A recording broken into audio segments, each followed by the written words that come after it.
देखिए, जब जब चुनाव आते हैं तो किसानों की पूछ परख बढ़ जाती है। किसान आज से नहीं, आदिकाल से सबसे ताकतवर रहा है। मध्य प्रदेश में कांग्रेस की सरकार बनेगी तो किसानों का अब की बार जरूर से उद्धार हो जाएगा, दावे के साथ, गारंटी के साथ, क्योंकि हमारे जो लीडर हैं उनकी सोच बहुत स्पष्ट है।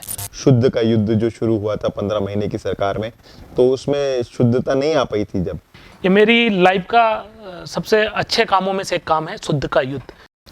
चुनाव आए और किसानों की बात ना हो, यकीनी तौर पर अब तो देश भर के किसानों को लेकर चर्चा जब ही की जाती है जब चुनाव आते हैं। उनकी क्या समस्या है, उनकी क्या परेशानियां हैं, इसको लेकर यदा कदा ही बात की जाती है। लेकिन जब चुनाव आते हैं तो किसानों की पूछ परख बढ़ जाती है। जी हाँ, मध्य प्रदेश सहित अन्य राज्यों में चुनाव हैं और किसानों की तरफ सरकारें भी रुजू कर रही हैं और दोनों वो पार्टियां जो मैदान में हैं वो भी उनकी तरफ रुजू कर रही हैं। इसी विषय पर हमारे साथ चर्चा करने के लिए मौजूद हैं केदार जी, जो किसान प्रकोष्ठ के प्रदेश अध्यक्ष हैं। हम उनसे बात करेंगे इस विषय को लेकर कि मध्य प्रदेश में किसानों की क्या स्थिति है। स्वागत है आपका मृदुभाषी में केदार जी। देखिए, जब जब चुनाव आते हैं तो किसानों की पूछ परख बढ़ जाती है। हालांकि किसान एक ऐसी ताकत है जिसने पूरे देश को हिला दिया, यहाँ तक कि प्रधानमंत्री के निर्णय को बदलना पड़ा। जो 3 काले कानून लाए थे उन्हें भी बदलना पड़ा। मध्य प्रदेश में पिछली बार जब सरकार बनी तो किसानों का अहम रोल था, लेकिन सरकार चल नहीं पाई और कांग्रेस की सरकार 15 महीने में ही गिर गई। एक बार फिर चुनावी समर शुरू हो गया है और ऐसे में आप किसान प्रकोष्ठ के अध्यक्ष हैं। कांग्रेस क्या सोचती है किसानों को लेकर? क्या ये वोट बैंक हैं? हर मर्तबा इसी बात को लेकर बात की जाती है, किसानों की आय बढ़ा दी जाएगी, खेती का इलाका बढ़ा दिया जाएगा, किसानों को सुविधाएं दी जाएगी, उनके कर्ज माफ कर दिए जाएंगे। इससे आगे किसानों के लिए कुछ सोचा गया आज तक किस सरकार? देखिए, आपने 2-3 चीज़ें इसमें पूछी है और बड़ी इंटरेस्टिंग है। पहली बात कि किसान पर चुनाव क्यों ओरिएंटेड होता है। किसान आज से नहीं, आदिकाल से सबसे ताकतवर रहा है और ताकत का कारण था वो मेहनत करता है। वो मेहनत के साथ में उसकी डिसीजन मेकिंग सबसे बड़ी होती है। उसका निर्णय जो होता है वो बहुत महत्वपूर्ण होता है। वो अपने गांव का मुखिया होता है। जब बहुत से गांव के मुखिया मिलते हैं तो एक बड़ा मुखिया बनता है। उसका मेन कारण है कि आज जो लोकतांत्रिक ताकत है उसमें वोटों की हेड की संख्या पर सरकार बनती है। तो भारत और मध्य प्रदेश में सबसे ज़्यादा किसानों की संख्या है। तो संख्या के आधार पर जो लोग निर्णय लेते हैं, जो सरकार को चुनते हैं, वही सरकार बनती है। इसलिए किसान का जो रोल है वो चुनाव में बहुत महत्वपूर्ण हो जाता है। अब चुनाव के बाद जो लोग उनके माध्यम से सरकार बनाते हैं, पिछली बार जैसे आपने कहा 2018 में शिवराज सरकार से किसान नाराज थे, आपकी सरकार बनी और हमारी सरकार बनी। शिवराज जी को बेदखल कर दिया किसानों ने। लोकतंत्र में का सबसे बड़ा अगर घोटाला कहें तो जनमत का घोटाला था वो, जिसमें शिवराज जी ने जनप्रतिनिधियों को खरीद लिया। अभी तक हम वाले तो आप ही की पार्टी के लोग थे, खरीदने वाला कोई और था, ये बात थे। जरूर है, लेकिन बिकने वाले आप ही की पार्टी के लोग थे। हमारी पार्टी में कुछ लोग रीति नीति और जो जन सेवा से ऊपर वो स्वार्थ की तरफ बढ़ गए थे। जिन लोगों का सेवा से बड़ा स्वार्थ हो गया था वो चले गए और उन्होंने सरकार गिरा दी। उस सरकार गिराने का जो नुकसान हुआ वो मध्य प्रदेश के किसानों। आपको रोकता हूँ, एक बात याद दिलाना चाहता हूँ ज्योतिरादित्य सिंधिया की। वो ये कहकर सरकार से निकले थे या उन्होंने सरकार इसलिए गिराई थी कि उनका ऐसा कहना था कि जो राहुल गांधी ने कहा था किसानों का कर्जा माफ कर दिया जाएगा, किसानों की जो परेशानी है उनको समय रहते दूर कर दिया जाएगा, लेकिन कमलनाथ सरकार वो काम करने में असफल हुई थी। इसलिए मैं और मेरे साथी कांग्रेस छोड़कर भाजपा में शामिल हो गए। देखिए, सिंधिया जी का जो स्टेटमेंट था, उन्होंने किसानों के लिए अगर छोड़ा होता तो ये महाराज उधर दिल्ली के किसान आंदोलन में तो एक दिन दिखे नहीं। वहां भी सड़क थी, सड़क पे ही थे हम लोग। वहां कोई महल नहीं था, सड़क पर थे, ट्राली में थे। अगर ये महाराज को, जो अभी अपने आप को महाराज कहते, इनको अगर थोड़ी बहुत भी किसानों से सांत्वना होती तो ये वहाँ पर होते। अगर ये किसानों के हितैषी होते, जिनके अगर मन में किसानों के प्रति प्रेम होता, तो ये शिवराज सरकार की नाक दबा देते कि ये कर्ज माफी योजना को क्यों बंद किया, एमएसपी की गारंटी क्यों नहीं दी गई। तो अगर सिंधिया जी की हम बात करें तो ये राजा महाराजा लोग आते हैं, पूरे इतिहास पढ़ लीजिए, सबसे ज़्यादा अगर किसी ने शोषण किया है किसानों का तो वो राजा महाराजाओं ने किया है। जितने भी देश में आंदोलन हुए आज़ादी के पहले वो राजा महाराजा और अंग्रेजों के खिलाफ हुए हैं, क्योंकि इन्होंने सबसे ज़्यादा कर लिया। भाजपा कहती है कि हम कैडर बेस्ड पार्टी है, हमारे यहाँ चाय वाला व्यक्ति प्रधानमंत्री बन जाता है, लेकिन आपने कहा राजा और महाराजाओं ने बहुत शोषण किया है किसानों का, लेकिन हम फेरिस्त उठाते हैं कांग्रेस की तो उसमें कई राजा महाराजा नजर आते हैं, चाहे वो माधवराव सिंधिया हो या दिग्विजय सिंह हो या स्वयं ज्योतिराज सिंधिया हो, ऐसे कई राजा महाराजा जिनके नाम लेने हम बैठेंगे तो एक लंबी फेरिस्त बन जाएगी। तो ऐसा कैसे कहा जा सकता है कि राजा महाराजा वो थे और कांग्रेस में राजा महाराजा नहीं? देखिए, राजा महाराजा बहुत हो सकते हैं, राजा महाराजा की सोच की बात आती है। जब आपने सत्ता गिराई थी, सरकार गिराई, तब तो आपने कमिटमेंट किया था फार्मर से कि आपका नहीं हो रहा, इसलिए मैं सत्ता छोड़ रहा हूं। तो सत्ता छोड़ने के बाद अगर वो सड़क पर आते तो मैं कहता हूं आज हम लोग महाराज जिंदाबाद का नारा लगा रहे होते। आज पूरा मध्य प्रदेश का जो किसान है वो महाराज मुर्दाबाद का नारा लगा रहा है। जो स्कीम थी, वेलफेयर स्कीम थी, जो किसानों की उम्मीद थी, बड़ी मुश्किल से किसान कर्जे से बाहर निकलने के लिए सोच रहा था, बड़ी कोशिशें करता है, सुबह से शाम तक खेत में हर एक एक्टिविटी में वो ये चाहता है, इतनी मेहनत करता है कि ये साल मेरा अच्छा आ जाए और मेरी फसल अच्छी आ जाए, मेरे को पैसा अच्छा मिल जाए, ताकि मेरी पीठ पर जो बोझ है कर्ज का ये दूर हो जाए। वो दूर करने के लिए दिन भर मेहनत कर रहा है। अभी आज की तारीख में कोई किसान, आप देखेंगे, आप तो बड़े शहर में रहते, कोई बूढ़ा बूढ़ी ऐसे नहीं है जो यहाँ 5 स्टार होटल में आके भोजन करने की बात कर रहे होंगे। कोई ऐसा बुजुर्ग किसान ऐसा नहीं है कि जो दोनों पति पत्नी एक कोई इंडस्ट्री की तरह विदेश घूमने का या हवाई जहाज से सफर करने का बात कर रहे होंगे ना।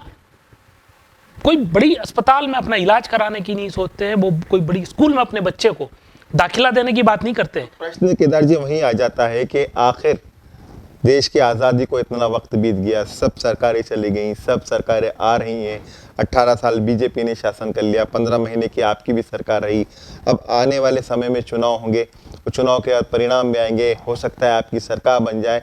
तो अब क्या आश्वासन दिया जा रहा है, उन्हें आश्वासन दिया जा रहा है, या वाकई जो कांग्रेस कहती है कि वचन पत्र जो उनको बताया जा रहा है उस वचन से पर आप खरे उतर जाएंगे?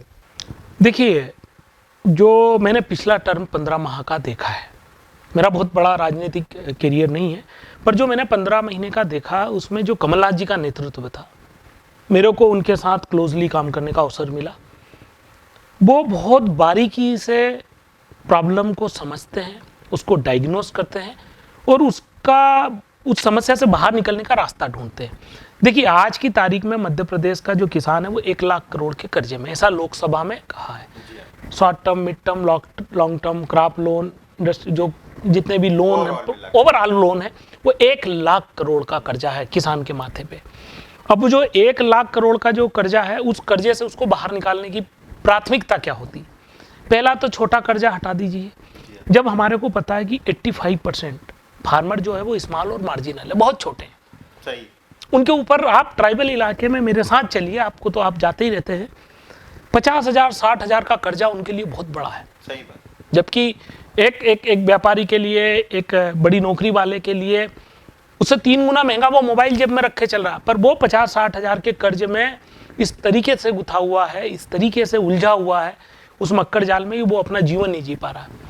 तो जो कर्ज माफी की प्रक्रिया लाए थे उसमें 2 लाख रुपए तक में बहुत बड़ा वर्ग जो वो कर्ज के तले से, जो कर्ज का दबाव था उससे बाहर निकल रहा था।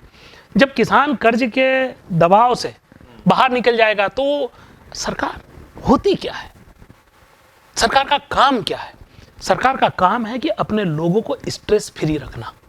कितना बड़ा वर्ग है स्वतः ही खुश हो जाता।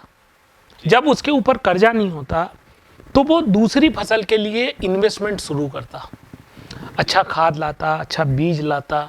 जब अच्छा खाद, अच्छा बीज वो अगर खेत में डालता है तो उसका उत्पादन ये बहुत साधारण सी बातें हैंगी केदार जी, और हर व्यक्ति के समझ में आने वाली चीज़ें हैंगी कि अगर इतना छोटा सा कर्जा है तो सरकारों को उसको पटा देना चाहिए या किसी कोई स्कीम के योजना के अंतर्गत उनको माफ़ कर देना चाहिए। तो सवाल ये उठता है कि जब मध्य प्रदेश में 18 साल से शिवराज सिंह चौहान की सरकार थी तो उन्होंने ये स्कीम क्यों नहीं अप्लाई की, और 15 महीने की सरकार में आपने क्या स्कीम ये अप्लाई की थी, और यदि सरकार आपकी बनती है तो नई स्कीम आपकी क्या होगी जिससे छोटे कर्जदार जो छोटे किसान हैं उनके ऊपर जो कर्जा है उनसे वो मुक्ति पा सकें। देखिए बहुत चैलेंज है मध्य प्रदेश में। 18 साल में जो शिवराज जी ने खेती को घाटे की तरफ ले गए, इसलिए 1 लाख करोड़ का कहना हो तो फायदे का धंधा बनाएंगे। वो फायदे का धंधा सिर्फ उनका खुद का बगीचा हुआ होगा।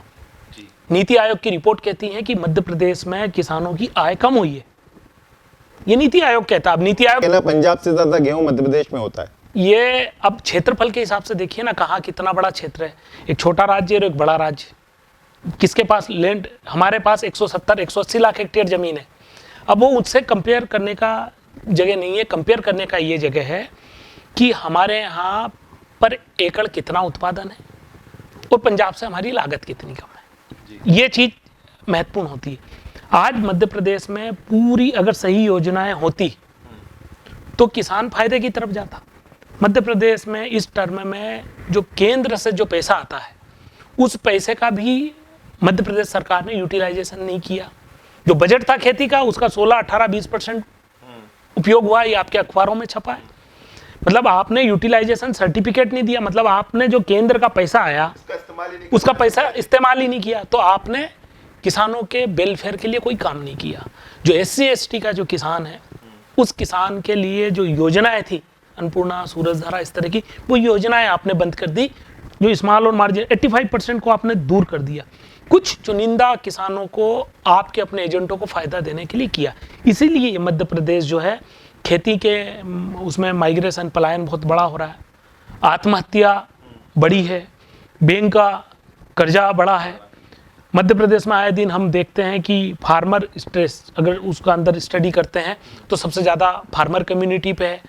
तो इन सब चीज़ों से बचने और इनको वापस पटरी पे लाने के लिए कमलनाथ जी के पास सोच है, कांग्रेस की सरकार के पास एक अच्छी सोच है। कांग्रेस ने इस बार अपने वचन पत्र में कुछ चीज़ें करी है।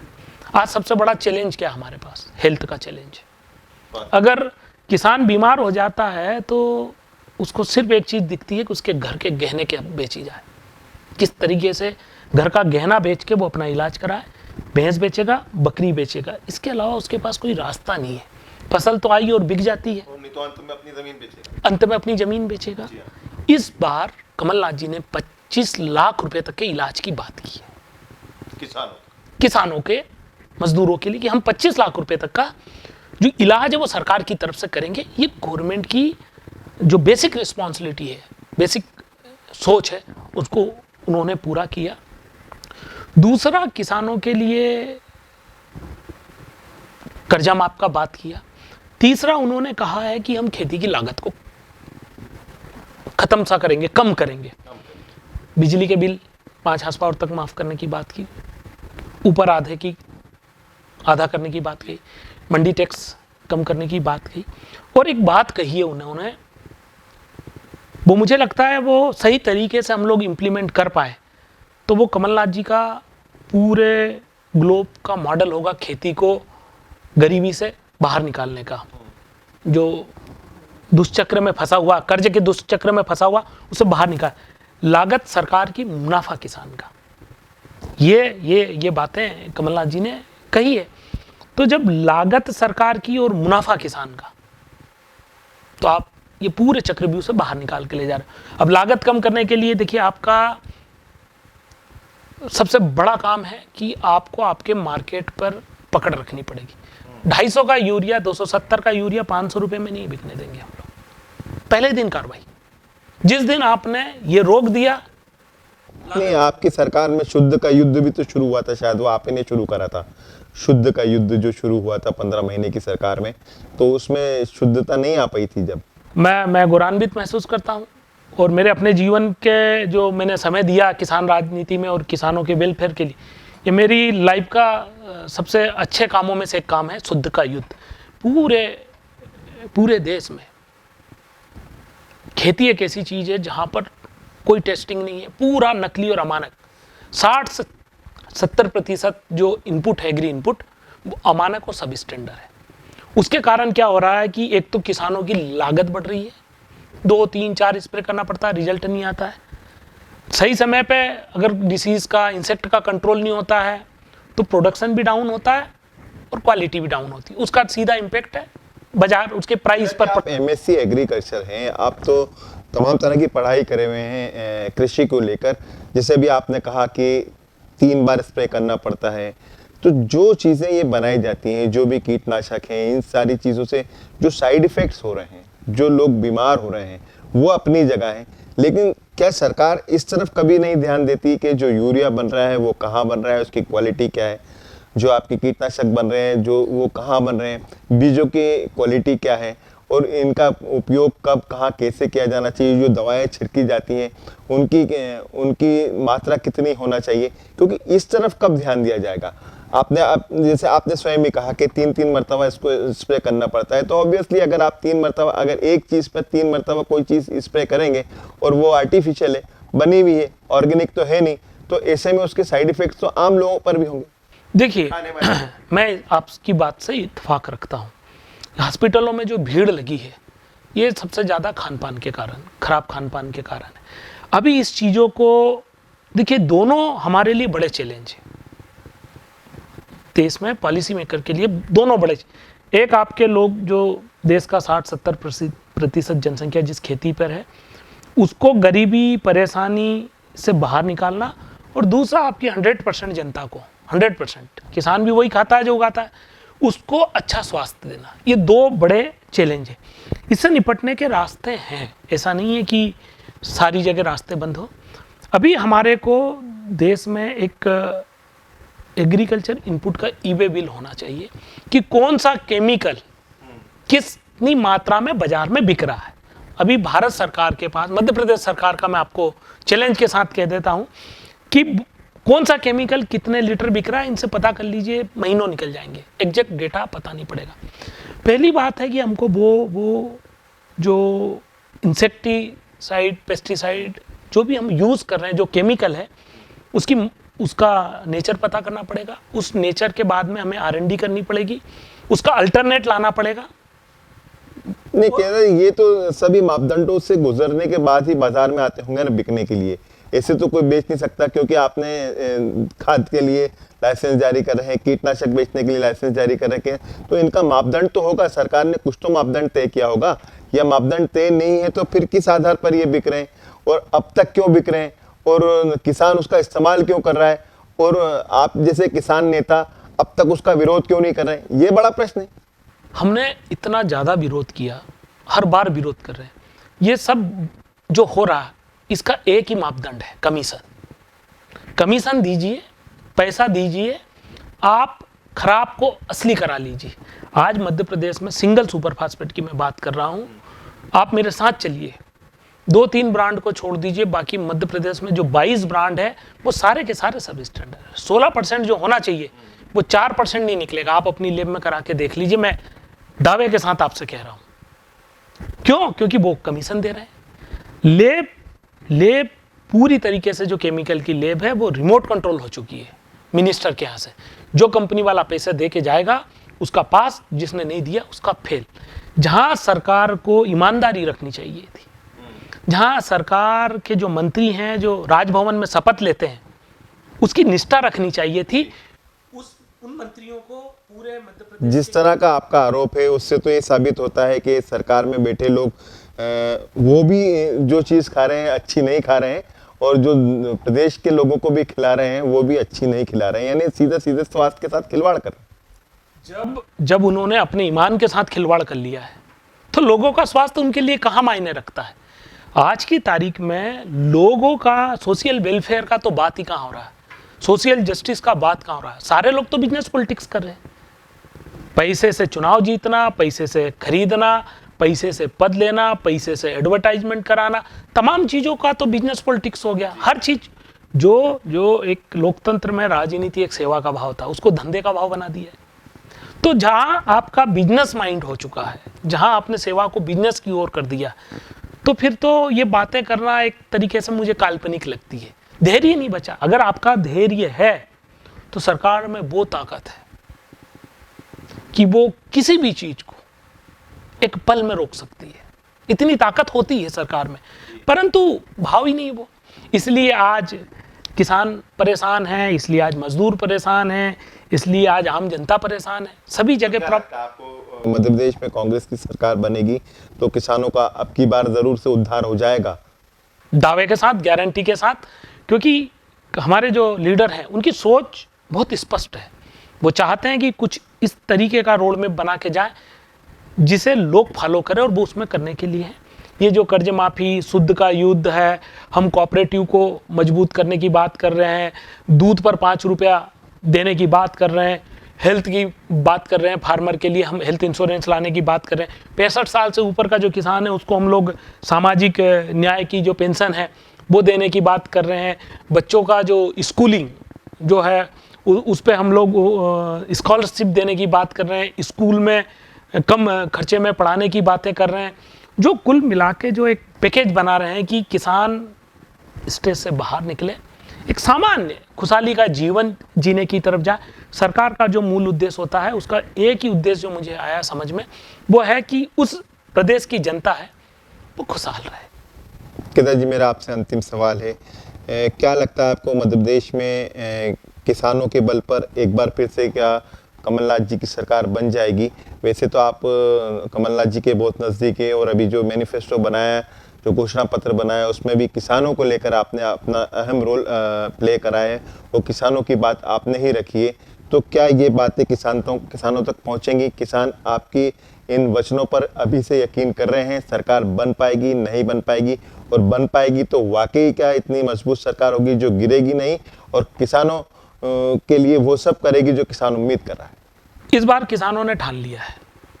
किसानों ने जब जब ठाना है तब वो सरकार को बनाने और बिगाड़ने का खेल किया है।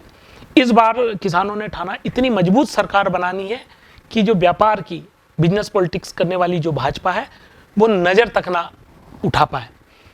किसानों ने पूरी उम्मीद की है सरकार के साथ में, और किसानों को पूरा विश्वास है कि जो 15 महीने में जो इतनी बड़ी प्रॉब्लम थी, जो जितना दुष्चक्र में फंसा हुआ किसान था, उसको जो रास्ते दिखने लगे थे, उन रास्तों के आधार पर उम्मीद है कि जो कमलनाथ जी की सरकार है वो किसानों के साथ न्याय करेगी, और किसानों को जो गरीबी का दुष्चक्र है, कर्ज का दुष्चक्र है, या अमानत का, खाद बीज का जो इन सब से बाहर निकालकर एक ऐसा प्लेटफॉर्म देगी, एक ऐसी व्यवस्था देगी, एक ऐसी सरकार देगी जो उनके हित और न्याय के लिए काम करेगी।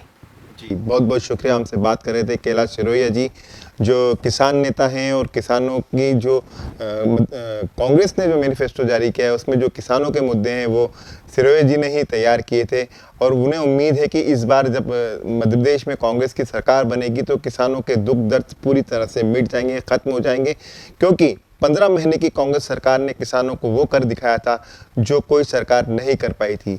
हम भी उम्मीद करते हैं कि किसान जो हमारा अन्नदाता है उसके लिए सरकार गौर करें, और निश्चित रूप से सरकारों को चाहिए भी कि किसान की अगर वो इज्जत करेंगे तो निश्चित रूप से देश और प्रदेश और शहर और गांव सभी जगह खुशहाली होगी।